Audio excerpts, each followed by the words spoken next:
अस्सलाम वालेकुम। तो व्यूअर्स उम्मीद करदा सब खैरियत नाल हो गए। अज शर्ट नंबर 1 ਦਾ माशाअल्लाह जो अपना चूचा हो गया 9 ਦਿਨਾਂ ਦਾ।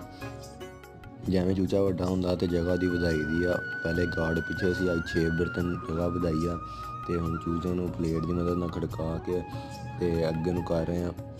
ਤੇ ਚੂਜ਼ਾ ਹੁਣ ਜਿਵੇਂ ਆਪਣਾ ਖੋਲ੍ਹਦਾ ਜਾਏਗਾ, ਫਿਰ ਇਸ ਤੋਂ ਪਿੱਛੇ ਜਿਹੜਾ ਗਾਰਡ ਨੰਬਰ 2 ਫਿਰ ਉਹਨੂੰ ਵੀ ਅੱਗੇ ਵਧਾ ਦਾਂਗੇ ਤਾਂ ਕਿ ਇੱਕੋ ਜਿੰਨਾ ਚੂਚਾ ਆ ਜਾਏ ਦੋਵਾਂ ਗਾਰਡਾਂ 'ਚ ਤੇ ज़्यादा जगह ना रहे, बराबर जगह एक दूसरे रखे। इतना चूचा खुला रहेगा तो ग्रोथ ज़्यादा करेगा।